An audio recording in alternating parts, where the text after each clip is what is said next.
ಎಲ್ರಿಗೂ ನಮಸ್ಕಾರ. ಇವತ್ತು ಶಿವಯೋಗದ 2ನೇ ಧನುರ್ಮಾಸದ ಸೋಮವಾರ. ಹಾಗಾಗಿ ಇವತ್ತು ನಾವು ಶ್ರೀ ಪರಮೇಶ್ವರ ಶಿವದೇವರ ಮಂತ್ರವನ್ನು ಕೇಳುವ. ಈ ಮಂತ್ರ ತುಂಬಾ ಶಕ್ತಿಶಾಲಿಯಾದದ್ದು. ಈ ಮಂತ್ರವನ್ನು ದೇವದಾರುವನಸ್ಥ ಮುನಿಗಳು ಬರೆದಿರುವುದು. ಈ ಮುನಿಗಳ ಬಗ್ಗೆ ವಿಡಿಯೋದಲ್ಲಿ ಮುಂದೆ ತಿಳ್ಕೊಳ್ಳುವ. ಈ ಮಂತ್ರವನ್ನು ಇವತ್ತು ಬೆಳಿಗ್ಗೆ, ಮಧ್ಯಾಹ್ನ, ಸಂಜೆ ಹಾಗೂ ರಾತ್ರಿ ಮಲಗುವ ಮುಂಚೆ ತಲಾ 108 ಬಾರಿ ಕೇಳಿದ್ರೆ ದರಿದ್ರತೆ ಮತ್ತು ನವಗ್ರಹ ದೋಷಗಳು ನಾಶವಾಗುತ್ತವೆ, ಅಜ್ಞಾನ ದೂರವಾಗುತ್ತದೆ, ಸಕಲ ಸಾಂಸಾರಿಕ ಭಯ ಮತ್ತು ಮೃತ್ಯು ಭಯ ನಾಶವಾಗುತ್ತದೆ, ಕಷ್ಟ ದುಃಖ ನೋವು ನಾಶವಾಗುತ್ತವೆ, ಸುಖದ ಆಗಮನವಾಗುತ್ತದೆ ಮತ್ತು ಅಪಾರ ಪುಣ್ಯ ಫಲಪ್ರಾಪ್ತಿಯಾಗುತ್ತದೆ. ದೇವದಾರುವನಸ್ಥ ಋಷಿಗಳ ಬಗ್ಗೆ ಹೇಳುವುದಾದರೆ, ಹಿಮಾಲಯದಲ್ಲಿ ಒಂದು ದೇವದಾರು ವೃಕ್ಷಗಳ ವನ ಅಂದರೆ ಕಾಡು ಇದೆ.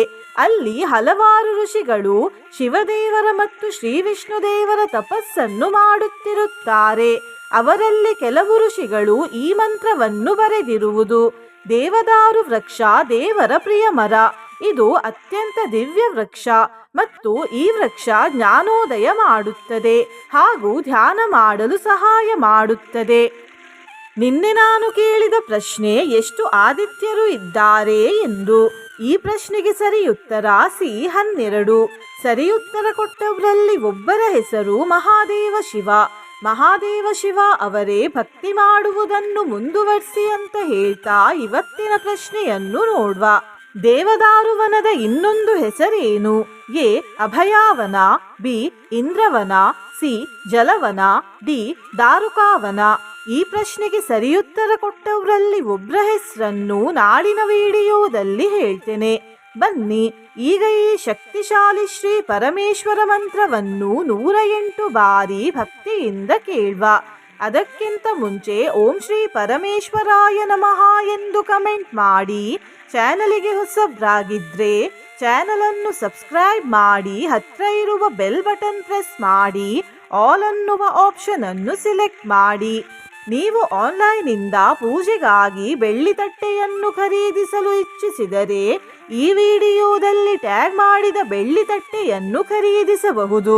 ಕೃಷ್ಣಾಯ ವಾಸುದೇವಾಯ ಹರಿಯೇ ಪರಮಾತ್ಮನೇ ಪ್ರಣತಃ ಕ್ಲೇಶನಾಶಾಯ ಗೋವಿಂದ. ಶ್ರೀ ಕೃಷ್ಣ ಜ್ಯೋತಿಷ್ಯಾಲಯ, ಉಡುಪಿಯ ಪ್ರಖ್ಯಾತ ಜ್ಯೋತಿಷ್ಯ ವಿದ್ವಾಂಸರು ದೈವಜ್ಞ ಶ್ರೀ ವಿದ್ಯಾತೀರ್ಥ ಪ್ರಸನ್ನ ಭಟ್. ನಿಮ್ಮ ಸಮಸ್ಯೆ ಯಾವುದೇ ಇದ್ದರೂ ತುಳುನಾಡಿನ ದೈವಾರಾಧನೆಯಿಂದ ಹಾಗೂ ಶ್ರೀಕೃಷ್ಣ ದೈವಿಕ ಶಕ್ತಿಯಿಂದ ಶಾಶ್ವತ ಪರಿಹಾರ ಮಾಡಿಕೊಡುತ್ತಾರೆ.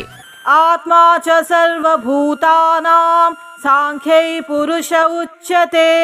ಪರ್ವತಾನಾಂ ಮಹಾಮೇರುರ್ ನಕ್ಷತ್ರಾಣಾಂ ಚ ಚಂದ್ರಮಾಃ.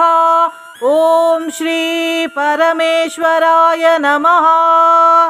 ಆತ್ಮ ಚ ಸರ್ವಭೂತಾನಾಂ ಸಾಂಖ್ಯೈ ಪುರುಷ ಉಚ್ಯತೆ. ಪರ್ವತಾನಾಂ ಮಹಾಮೇರುರ್ ನಕ್ಷತ್ರಾಣಾಂ ಚ ಚಂದ್ರಮಾಃ. ಓಂ ಶ್ರೀ ಪರಮೇಶ್ವರಾಯ ನಮಃ. ಆತ್ಮ ಚ ಸರ್ವಭೂತಾನಾಂ ಸಾಂಖ್ಯೈ ಪುರುಷ ಉಚ್ಯತೆ. ಪರ್ವತಾನಾಂ ಮಹಾಮೇರುರ್ ನಕ್ಷತ್ರಾಣಾಂ ಚ ಚಂದ್ರಮಾಃ. ಓಂ ಶ್ರೀ ಪರಮೇಶ್ವರಾಯ ನಮಃ.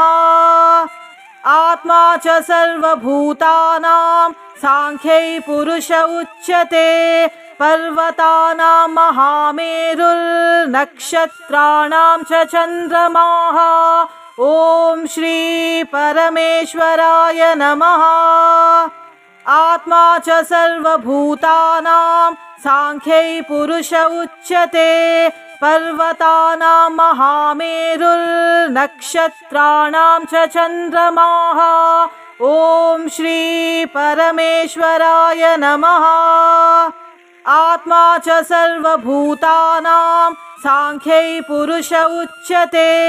ಪರ್ವತಾನಾಂ ಮಹಾಮೇರುರ್ ನಕ್ಷತ್ರಾಣಾಂ ಚ ಚಂದ್ರಮಾಃ. ಓಂ ಶ್ರೀ ಪರಮೇಶ್ವರಾಯ ನಮಃ. ಆತ್ಮ ಚ ಸರ್ವಭೂತಾನಾಂ ಸಾಂಖ್ಯೈ ಪುರುಷ ಉಚ್ಯತೆ. पर्वतानां महामेरुर्नक्षत्राणां च चन्द्रमाः। ॐ श्री परमेश्वराय नमः। आत्मा च सर्वभूतानां सांख्यै पुरुष उच्यते। पर्वतानां महामेरुर्नक्षत्राणां च चन्द्रमाः। ॐ श्री परमेश्वराय नमः। आत्मा च सर्वभूतानां सांख्यै पुरुष उच्यते। पर्वतानां महामेरुर्नक्षत्राणां च चन्द्रमाः। ॐ श्री परमेश्वराय नमः। आत्मा च सर्वभूतानां सांख्यै पुरुष उच्यते। पर्वतानां महामेरुर्नक्षत्राणां च चन्द्रमाः। ॐ श्री परमेश्वराय नमः। आत्मा च सर्वभूतानां सांख्यै पुरुष उच्यते। पर्वतानां महामेरुर्नक्षत्राणां च चन्द्रमाः। ॐ श्री परमेश्वराय नमः। आत्मा च सर्वभूतानां सांख्यै पुरुष उच्यते। पर्वतानां महामेरुर्नक्षत्राणां च चन्द्रमाः। ॐ श्री परमेश्वराय नमः। आत्मा च सर्वभूतानां सांख्यै पुरुष उच्यते। पर्वतानां महामेरुर्नक्षत्राणां च चन्द्रमाः। ॐ श्री परमेश्वराय नमः। आत्मा च सर्वभूतानां सांख्यै पुरुष उच्यते। पर्वतानां महामेरुर्नक्षत्राणां च चन्द्रमाः। ॐ श्री परमेश्वराय नमः। आत्मा च सर्वभूतानां सांख्यै पुरुष उच्यते। पर्वतानां महामेरुर्नक्षत्राणां च चन्द्रमाः। ॐ श्री परमेश्वराय नमः। आत्मा च सर्वभूतानां सांख्यै पुरुष उच्यते।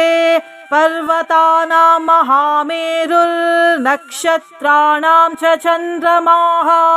ॐ श्री परमेश्वराय नमः। आत्मा च सर्वभूतानां सांख्यै पुरुष उच्यते। पर्वतानां महामेरुर्नक्षत्राणां च चन्द्रमाः। ॐ श्री परमेश्वराय नमः। आत्मा च सर्वभूतानां सांख्यै पुरुष उच्यते।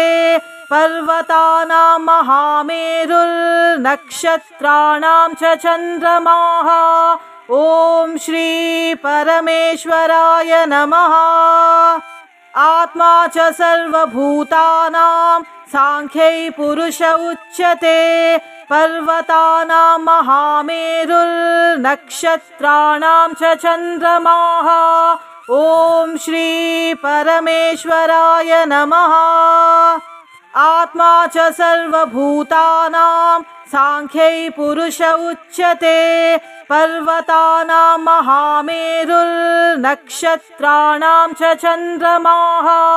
ॐ श्री परमेश्वराय नमः।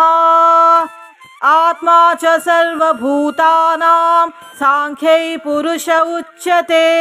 पर्वतानां महामेरुर्नक्षत्राणां च चन्द्रमाः। ॐ श्री परमेश्वराय नमः। आत्मा च सर्वभूतानां सांख्यै पुरुष उच्यते। पर्वतानां महामेरुर्नक्षत्राणां च चन्द्रमाः। ॐ श्री परमेश्वराय नमः। आत्मा च सर्वभूतानां सांख्यै पुरुष उच्यते। पर्वतानां महामेरुर्नक्षत्राणां च चन्द्रमाः। ॐ श्री परमेश्वराय नमः। आत्मा च सर्वभूतानां साङ्ख्यै पुरुष उच्यते पर्वतानां महामेरुर्नक्षत्राणां च चन्द्रमाः ॐ श्री परमेश्वराय नमः। आत्मा च सर्वभूतानां साङ्ख्यै पुरुष उच्यते पर्वतानां महामेरुर्नक्षत्राणां च चन्द्रमाः ॐ श्री परमेश्वराय नमः। आत्मा च सर्वभूतानां साङ्ख्यै पुरुष उच्यते पर्वतानां महामेरुर्नक्षत्राणां च चन्द्रमाः ॐ श्री परमेश्वराय नमः। आत्मा च सर्वभूतानां साङ्ख्यै पुरुष उच्यते पर्वतानां महामेरुर्नक्षत्राणां च चन्द्रमाः ॐ श्री परमेश्वराय नमः। आत्मा च सर्वभूतानां साङ्ख्यै पुरुष उच्यते पर्वतानां महामेरुर्नक्षत्राणां च चन्द्रमाः ॐ श्री परमेश्वराय नमः। आत्मा च सर्वभूतानां साङ्ख्यै पुरुष उच्यते पर्वतानां महामेरुर्नक्षत्राणां च चन्द्रमाः ॐ श्री परमेश्वराय नमः। आत्मा च सर्वभूतानां साङ्ख्यै पुरुष उच्यते पर्वतानां महामेरुर्नक्षत्राणां च चन्द्रमाः ॐ श्री परमेश्वराय नमः। आत्मा च सर्वभूतानां साङ्ख्यै पुरुष उच्यते पर्वतानां महामेरुर्नक्षत्राणां च चन्द्रमाः ॐ श्री परमेश्वराय नमः। आत्मा च सर्वभूतानां साङ्ख्यै पुरुष उच्यते पर्वतानां महामेरुर्नक्षत्राणां च चन्द्रमाः ॐ श्री परमेश्वराय नमः। आत्मा च सर्वभूतानां साङ्ख्यै पुरुष उच्यते पर्वतानां महामेरुर्नक्षत्राणां च चन्द्रमाः ॐ श्री परमेश्वराय नमः। आत्मा च सर्वभूतानां साङ्ख्यै पुरुष उच्यते पर्वतानां महामेरुर्नक्षत्राणां च चन्द्रमाः ॐ श्री परमेश्वराय नमः। आत्मा च सर्वभूतानां साङ्ख्यै पुरुष उच्यते पर्वतानां महामेरुर्नक्षत्राणां च चन्द्रमाः ॐ श्री परमेश्वराय नमः। आत्मा च सर्वभूतानां साङ्ख्यै पुरुष उच्यते पर्वतानां महामेरुर्नक्षत्राणां च चन्द्रमाः ॐ श्री परमेश्वराय नमः। आत्मा च सर्वभूतानां साङ्ख्यै पुरुष उच्यते पर्वतानां महामेरुर्नक्षत्राणां च चन्द्रमाः ॐ श्री परमेश्वराय नमः। आत्मा च सर्वभूतानां साङ्ख्यै पुरुष उच्यते पर्वतानां महामेरुर्नक्षत्राणां च चन्द्रमाः ॐ श्री परमेश्वराय नमः। आत्मा च सर्वभूतानां साङ्ख्यै पुरुष उच्यते पर्वतानां महामेरुर्नक्षत्राणां च चन्द्रमाः ॐ श्री परमेश्वराय नमः। आत्मा च सर्वभूतानां साङ्ख्यै पुरुष उच्यते पर्वतानां महामेरुर्नक्षत्राणां च चन्द्रमाः। ॐ श्री परमेश्वराय नमः। आत्मा च सर्वभूतानां सांख्यै पुरुष उच्यते। पर्वतानां महामेरुर्नक्षत्राणां च चन्द्रमाः। ॐ श्री परमेश्वराय नमः। आत्मा च सर्वभूतानां सांख्यै पुरुष उच्यते। पर्वतानां महामेरुर्नक्षत्राणां च चन्द्रमाः। ॐ श्री परमेश्वराय नमः। आत्मा च सर्वभूतानां सांख्यै पुरुष उच्यते। पर्वतानां महामेरुर्नक्षत्राणां च चन्द्रमाः। ॐ श्री परमेश्वराय नमः। आत्मा च सर्वभूतानां सांख्यै पुरुष उच्यते। पर्वतानां महामेरुर्नक्षत्राणां च चन्द्रमाः। ॐ श्री परमेश्वराय नमः।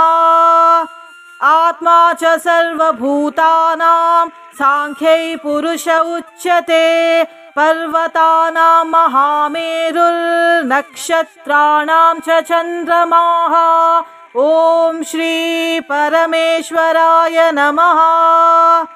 आत्मा च सर्वभूतानां सांख्यै पुरुष उच्यते। पर्वतानां महामेरुर्नक्षत्राणां च चन्द्रमाः। ॐ श्री परमेश्वराय नमः। आत्मा च सर्वभूतानां सांख्यै पुरुष उच्यते। पर्वतानां महामेरुर्नक्षत्राणां च चन्द्रमाः। ॐ श्री परमेश्वराय नमः। आत्मा च सर्वभूतानां सांख्यै पुरुष उच्यते। पर्वतानां महामेरुर्नक्षत्राणां च चन्द्रमाः। ॐ श्री परमेश्वराय नमः। आत्मा च सर्वभूतानां सांख्यै पुरुष उच्यते। पर्वतानां महामेरुर्नक्षत्राणां च चन्द्रमाः। ॐ श्री परमेश्वराय नमः। आत्मा च सर्वभूतानां सांख्यै पुरुष उच्यते। पर्वतानां महामेरुर्नक्षत्राणां च चन्द्रमाः। ॐ श्री परमेश्वराय नमः। आत्मा च सर्वभूतानां सांख्यै पुरुष उच्यते। पर्वतानां महामेरुर्नक्षत्राणां च चन्द्रमाः। ॐ श्री परमेश्वराय नमः। आत्मा च सर्वभूतानां सांख्यै पुरुष उच्यते। पर्वतानां महामेरुर्नक्षत्राणां च चन्द्रमाः। ॐ श्री परमेश्वराय नमः। आत्मा च सर्वभूतानां सांख्यै पुरुष उच्यते। पर्वतानां महामेरुर्नक्षत्राणां च चन्द्रमाः। ॐ श्री परमेश्वराय नमः। आत्मा च सर्वभूतानां सांख्यै पुरुष उच्यते। पर्वतानां महामेरुर्नक्षत्राणां च चन्द्रमाः। ॐ श्री परमेश्वराय नमः। आत्मा च सर्वभूतानां सांख्यै पुरुष उच्यते। पर्वतानां महामेरुर्नक्षत्राणां च चन्द्रमाः। ॐ श्री परमेश्वराय नमः। आत्मा च सर्वभूतानां सांख्यै पुरुष उच्यते। पर्वतानां महामेरुर्नक्षत्राणां च चन्द्रमाः। ॐ श्री परमेश्वराय नमः। आत्मा च सर्वभूतानां साङ्ख्यै पुरुष उच्यते पर्वतानां महामेरुर्नक्षत्राणां च चन्द्रमाः ॐ श्री परमेश्वराय नमः। आत्मा च सर्वभूतानां साङ्ख्यै पुरुष उच्यते पर्वतानां महामेरुर्नक्षत्राणां च चन्द्रमाः ॐ श्री परमेश्वराय नमः। आत्मा च सर्वभूतानां साङ्ख्यै पुरुष उच्यते पर्वतानां महामेरुर्नक्षत्राणां च चन्द्रमाः ॐ श्री परमेश्वराय नमः। आत्मा च सर्वभूतानां साङ्ख्यै पुरुष उच्यते पर्वतानां महामेरुर्नक्षत्राणां च चन्द्रमाः ॐ श्री परमेश्वराय नमः। आत्मा च सर्वभूतानां साङ्ख्यै पुरुष उच्यते पर्वतानां महामेरुर्नक्षत्राणां च चन्द्रमाः ॐ श्री परमेश्वराय नमः। आत्मा च सर्वभूतानां साङ्ख्यै पुरुष उच्यते पर्वतानां महामेरुर्नक्षत्राणां च चन्द्रमाः ॐ श्री परमेश्वराय नमः। आत्मा च सर्वभूतानां साङ्ख्यै पुरुष उच्यते पर्वतानां महामेरुर्नक्षत्राणां च चन्द्रमाः ॐ श्री परमेश्वराय नमः। आत्मा च सर्वभूतानां साङ्ख्यै पुरुष उच्यते पर्वतानां महामेरुर्नक्षत्राणां च चन्द्रमाः ॐ श्री परमेश्वराय नमः। आत्मा च सर्वभूतानां साङ्ख्यै पुरुष उच्यते पर्वतानां महामेरुर्नक्षत्राणां च चन्द्रमाः ॐ श्री परमेश्वराय नमः। आत्मा च सर्वभूतानां साङ्ख्यै पुरुष उच्यते पर्वतानां महामेरुर्नक्षत्राणां च चन्द्रमाः ॐ श्री परमेश्वराय नमः। आत्मा च सर्वभूतानां साङ्ख्यै पुरुष उच्यते पर्वतानां महामेरुर्नक्षत्राणां च चन्द्रमाः ॐ श्री परमेश्वराय नमः। आत्मा च सर्वभूतानां साङ्ख्यै पुरुष उच्यते पर्वतानां महामेरुर्नक्षत्राणां च चन्द्रमाः ॐ श्री परमेश्वराय नमः। आत्मा च सर्वभूतानां साङ्ख्यै पुरुष उच्यते पर्वतानां महामेरुर्नक्षत्राणां च चन्द्रमाः ॐ श्री परमेश्वराय नमः। आत्मा च सर्वभूतानां साङ्ख्यै पुरुष उच्यते पर्वतानां महामेरुर्नक्षत्राणां च चन्द्रमाः ॐ श्री परमेश्वराय नमः। आत्मा च सर्वभूतानां साङ्ख्यै पुरुष उच्यते पर्वतानां महामेरुर्नक्षत्राणां च चन्द्रमाः ॐ श्री परमेश्वराय नमः।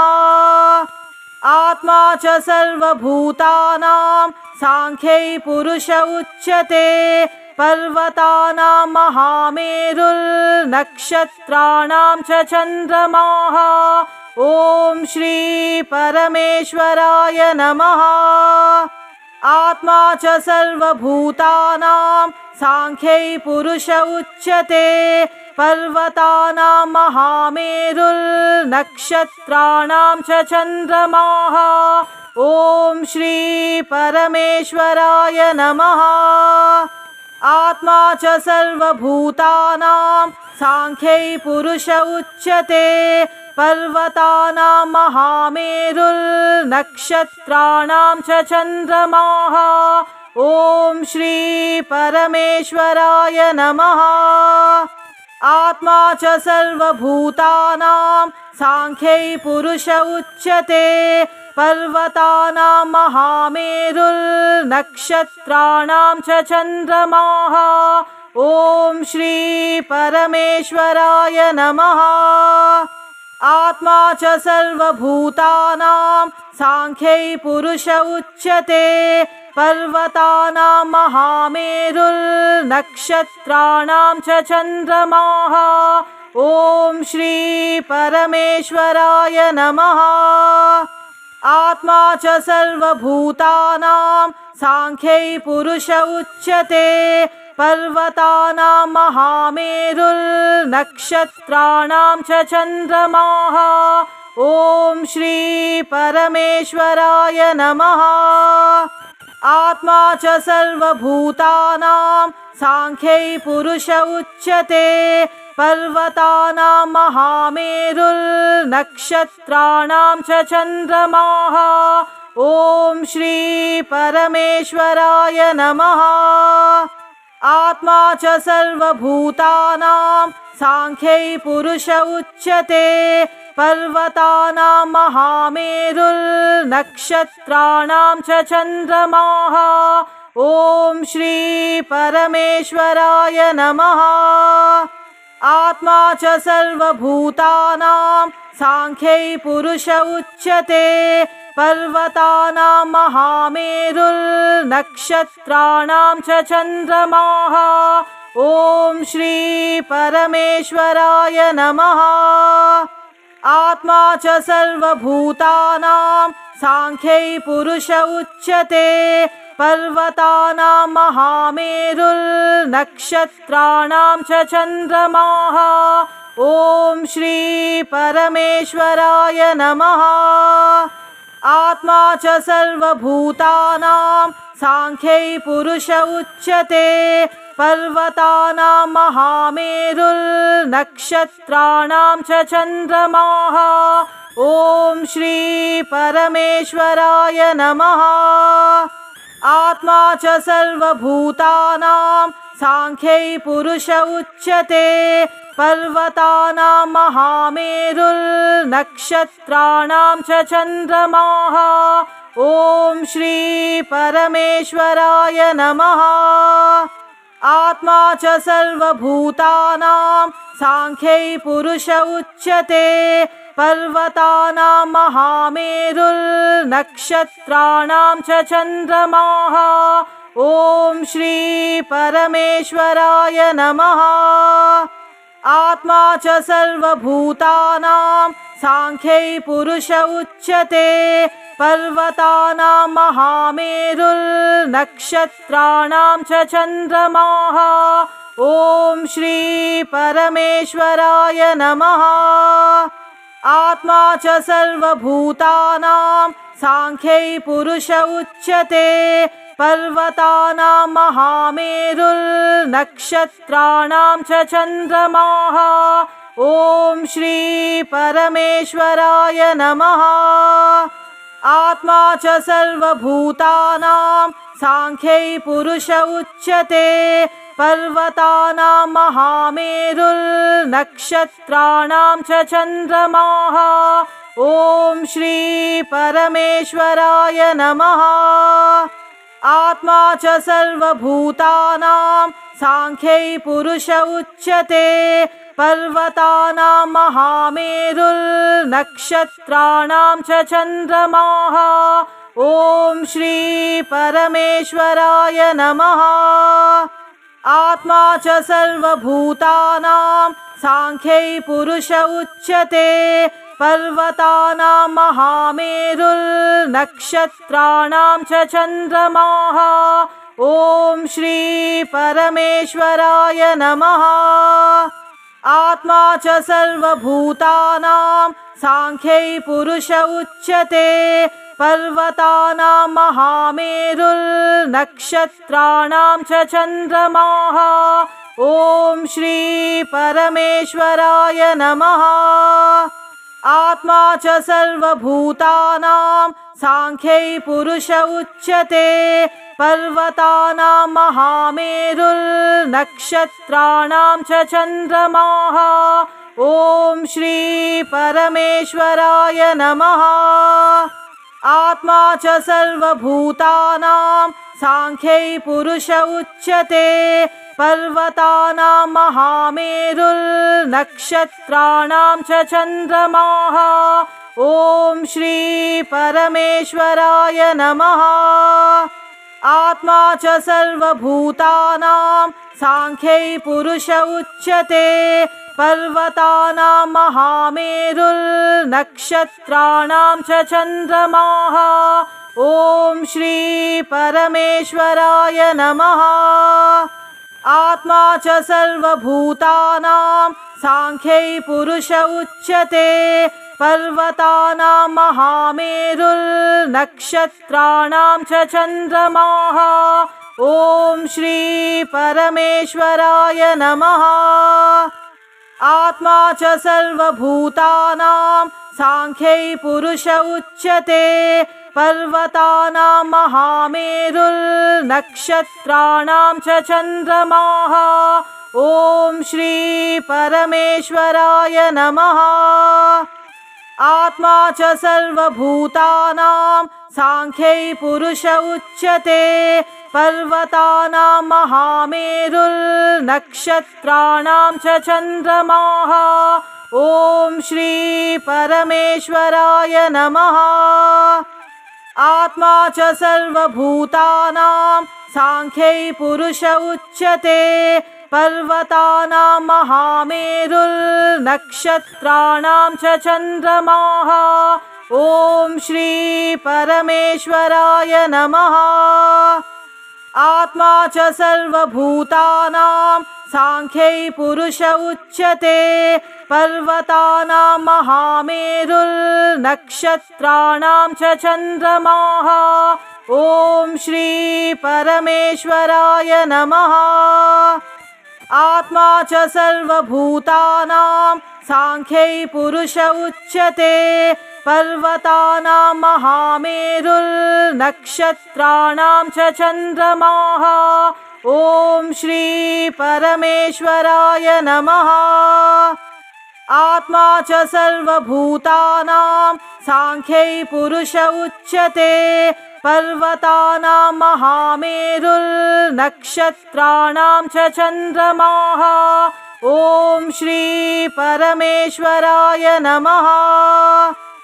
आत्मा च सर्वभूतानां साङ्ख्यै पुरुष उच्यते पर्वतानां महामेरुर्नक्षत्राणां च चन्द्रमाः ॐ श्री परमेश्वराय नमः।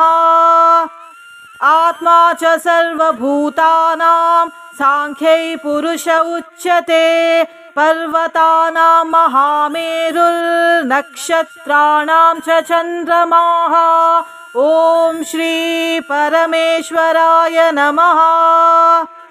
आत्मा च सर्वभूतानां साङ्ख्यै पुरुष उच्यते पर्वतानां महामेरुर्नक्षत्राणां च चन्द्रमाः ॐ श्री परमेश्वराय नमः। आत्मा च सर्वभूतानां साङ्ख्यै पुरुष उच्यते पर्वतानां महामेरुर्नक्षत्राणां च चन्द्रमाः ॐ श्री परमेश्वराय नमः। आत्मा च सर्वभूतानां साङ्ख्यै पुरुष उच्यते पर्वतानां महामेरुर्नक्षत्राणां च चन्द्रमाः ॐ श्री परमेश्वराय नमः। आत्मा च सर्वभूतानां साङ्ख्यै पुरुष उच्यते पर्वतानां महामेरुर्नक्षत्राणां च चन्द्रमाः ॐ श्री परमेश्वराय नमः। आत्मा च सर्वभूतानां साङ्ख्यै पुरुष उच्यते पर्वतानां महामेरुर्नक्षत्राणां च चन्द्रमाः ॐ श्री परमेश्वराय नमः। आत्मा च सर्वभूतानां साङ्ख्यै पुरुष उच्यते पर्वतानां महामेरुर्नक्षत्राणां च चन्द्रमाः ॐ श्री परमेश्वराय नमः।